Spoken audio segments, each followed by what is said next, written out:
ये एक ठंडी शाम थी, एक छोटे से शहर में जहां हर कोई एक दूसरे को नाम से जानता था। सड़क के लैंप हल्की रोशनी में टिमटिमा रहे थे। एक युवा व्यक्ति, जिसका नाम रोहित था, पार्क की एक बेंच पर बैठा अंधे आसमान की ओर देख रहा था। उसका दिल भारी था, एक ऐसे बोझ से जिसे केवल वही समझ सकता था। उसे हाल ही में नौकरी से निकाल दिया गया था, उस गलती के लिए जो उसने की ही नहीं थी। लेकिन जब उसे खुद को निर्दोष साबित करने का मौका मिला, तो उसने चुप रहना ही बेहतर समझा। उसका मैनेजर उस पर कंपनी के पैसे चुराने का आरोप लगा रहा था, जबकि असली दोषी कोई और था। रोहित सच्चाई जानता था, लेकिन अपनी प्रतिष्ठा खोने के डर से उसने कुछ नहीं कहा। अब वह अपनी नौकरी भी खो चुका था और उसकी ईमानदारी भी अनकही रह गई थी। तभी एक बुजुर्ग व्यक्ति, जिनका नाम आचार्य जी था, उसके पास आए। वह एक सेवानिवृत्त प्रोफेसर थे, जो लोगों की मदद करने के लिए जाने जाते थे।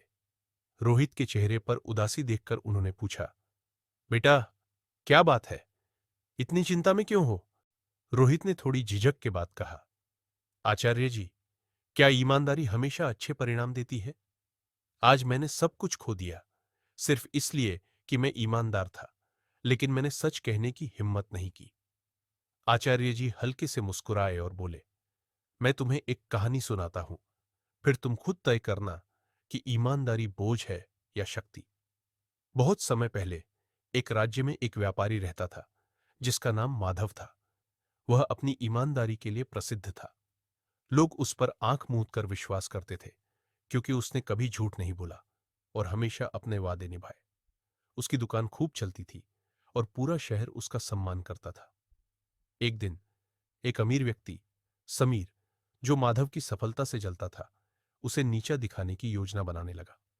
उसने माधव से भारी मात्रा में सामान खरीदा और भुगतान में सोने के सिक्के दिए।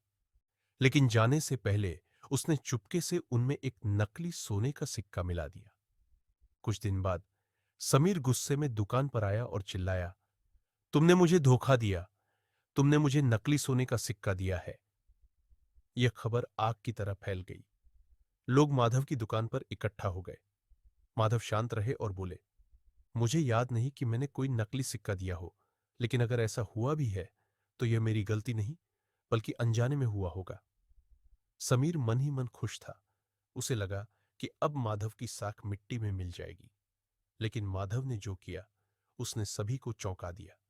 उन्होंने बिना किसी विवाद के पूरी रकम वापस कर दी और कहा, मेरे लिए धन से ज्यादा महत्वपूर्ण मेरी ईमानदारी है।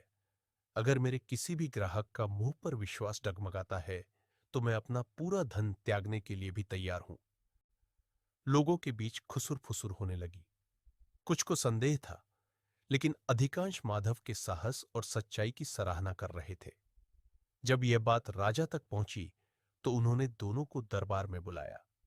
राजा ने एक जौहरी को बुलाकर सभी सिक्कों की जांच करवाई। परिणाम सामने आया।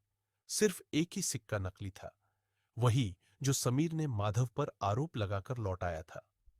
राजा समीर की चालाकी समझ गए और बोले, तुमने एक ईमानदार व्यक्ति को फंसाने की कोशिश की, लेकिन उसकी सच्चाई ने तुम्हारे झूठ को बेनकाब कर दिया। समीर को दंडित किया गया और माधव की साख पहले से भी अधिक बढ़ गई। राजा ने उसे इनाम दिया और लोग पहले से भी ज्यादा उस पर विश्वास करने लगे। आचार्य जी ने कहानी समाप्त की और रोहित की ओर देखा। अब बताओ बेटा, ईमानदारी बोझ है या शक्ति? रोहित गहरे विचार में पड़ गया। उसने महसूस किया कि उसकी असली समस्या उसकी ईमानदारी नहीं, बल्कि उसे छिपाने का डर था। अगर उसने सच कहने की हिम्मत की होती, तो शायद हालात कुछ और होते। उस रात उसने एक निर्णय लिया। अगली सुबह वह अपने पुराने दफ्तर गया और अपने मैनेजर से मिला। सर, मुझे कुछ कहना है। मैंने कोई चोरी नहीं की। मैं डर गया था, इसलिए चुप रहा। लेकिन आज मैं सच बोलना चाहता हूं। असली अपराधी यह व्यक्ति है। उसने साहस जुटाकर असली दोषी की ओर इशारा किया। मैनेजर यह सुनकर हैरान रह गया। जब जांच की गई, तो रोहित की बात सच साबित हुई। असली अपराधी पकड़ा गया और रोहित को उसकी नौकरी वापस देने की पेशकश की गई। लेकिन अब रोहित बदल चुका था। उसने अब एक नया सिद्धांत अपना लिया था। ईमानदारी केवल सच बोलने के बारे में नहीं है, बल्कि मुश्किल समय में भी उस पर डटे रहने के बारे में है। कुछ वर्षों बाद रोहित एक सफल व्यवसायी बना, अपनी ईमानदारी के लिए जाना जाने लगा। लोग उस पर भरोसा करते थे और उसका व्यापार फलता फूलता गया। जब भी कोई उससे उसकी सफलता का रहस्य पूछता तो वह मुस्कुराकर कहता, ईमानदारी एक बीज की तरह होती है। शुरुआत में यह छोटा और कमजोर लगता है, लेकिन अगर इसे सहेजा जाए और पोषित किया जाए तो यह एक ऐसे मजबूत वृक्ष में बदल जाता है जिसे कोई उखाड़ नहीं सकता।